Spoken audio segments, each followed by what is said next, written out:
Hey there. I just want to introduce you to the absolutely amazing fairy tale town of Rothenberg up to Tauber. We're going to be taking a bit of a walk through the city and seeing what's around. But in the meantime, let's just start from here. We're going to head off and see a little bit of the town, climb a bit of the walls, and check out the garden. We'll see you soon.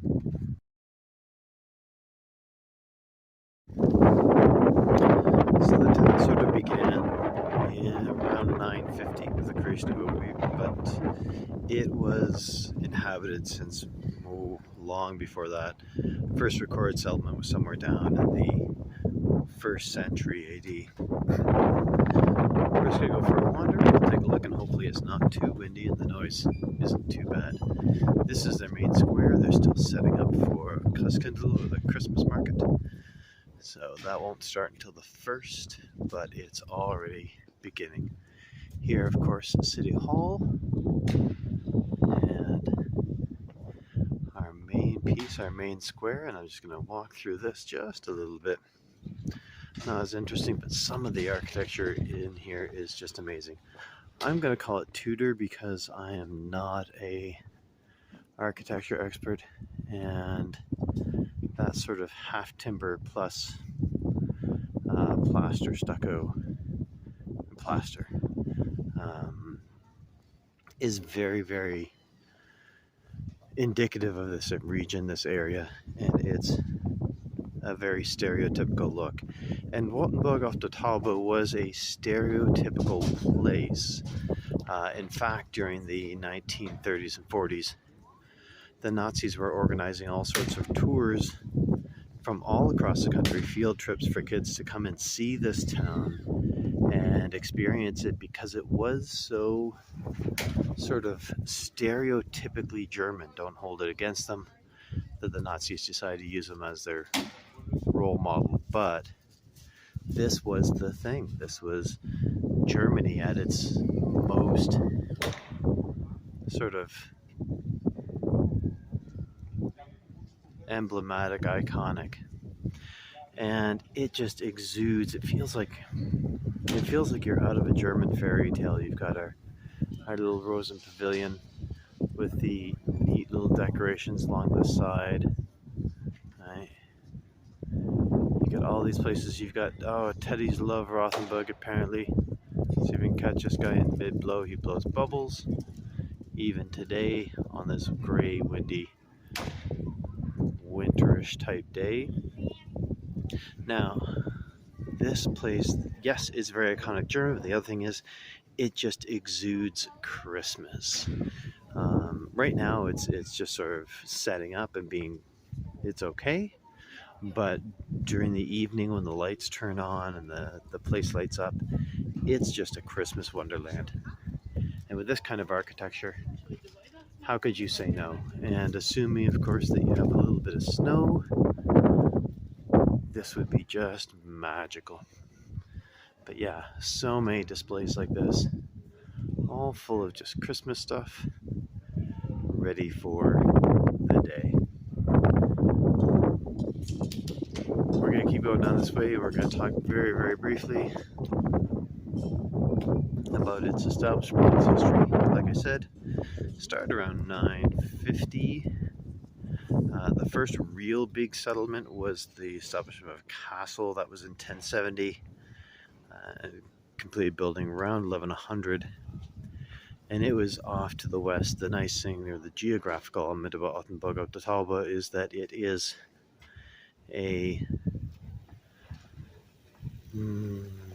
it's an outcropping where the river Tauber takes a steep bend, and there's a really nice hill. So it's easily defensible. There's a river underneath. There's plenty of places where you can go and hide. So it was a great place to establish a settlement. A castle was built up. It started to gain power and prestige, and then it began to establish dominance over the area. It became the head of the region. I'm not gonna lie, I love these things. These are just cool. All the little houses. Anyways, Would love to learn how to make a few of these, but I'm sure they take way more patience than I have. Um, yeah, so this became its own little town. It became a much larger area. In fact, it was the capital city of the province. Basically, it had an area of 400 kilometers square that it was in charge of, which gave it all sorts of resources and processes. One of the iconic dishes that you have to try, which all originated right here at the Schneeballen Tauber Cafe, right, at Diller's Place, is something called the Schneeball. Oh, Schneeballen. Look at that, the original. And these are simply pieces of pastry, long thin strips, which are rolled out into a ball into this little set of uh, clamps, whatever you call them. And then the clamps are put into oil, fried, and filled and topped with various things. There's apparently like 30 different recipes, but the original is just plain pastry with a little bit of powdered sugar. This is just amazing. I am loving this place, even with the field trip going on down there. It is a beautiful spot. It is all sorts of history and German look. It's everything you would want. That's about it. I'm going to leave it at that for now. We'll talk later. Here we are up on the walls in Rothenberg up to Tauber. It's a very old city, but much of it's been reconstructed after a bit, being bombed in World War II. We'll talk about that a little bit later. But it gives you a really, really nice view of the old town on the inside of the walls.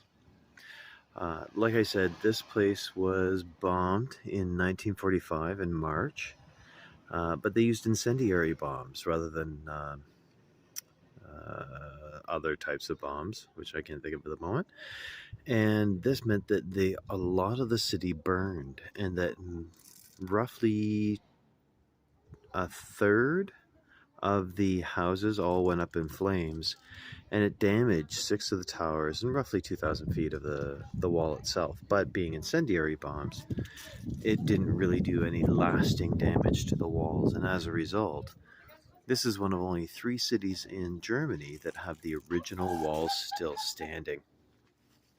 And this means that you can go for a walk around them now. Oftentimes you can stay up on top, and there are other pieces where you have to head on down and walk alongside them. But they also give you all the arrow slits give you views of the outside of the city, and you can go as far and as fast as you want. It's completely free, it's all open, and it's a really cool walk.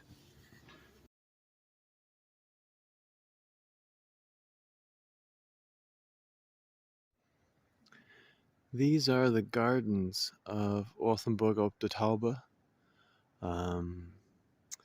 It used to be the castle grounds, actually. There was a large castle built here in the 1100s, but an earthquake destroyed it in the mid 1300s, and it was never really rebuilt. It got turned into a garden eventually. Over here, we see this large building, which is a memorial to an event that took place in the 1200s concerning the Jews who were persecuted for a wrongful accusation and were driven out of their homes. They fled to the castle, but they were all slaughtered here, over 200 of them. And they've built a memorial. It's actually quite a neat little piece on the other side. But this is out on a spit. This is the valley that they look over. We can't see it from here, but just over that yellow tree in front of us is the River Tauber. And this all used to belong to the city-state of Rothenburg ob der Tauber, the old city, which is right here. So we're going to explore a little bit more of the city, and we'll get back to you soon.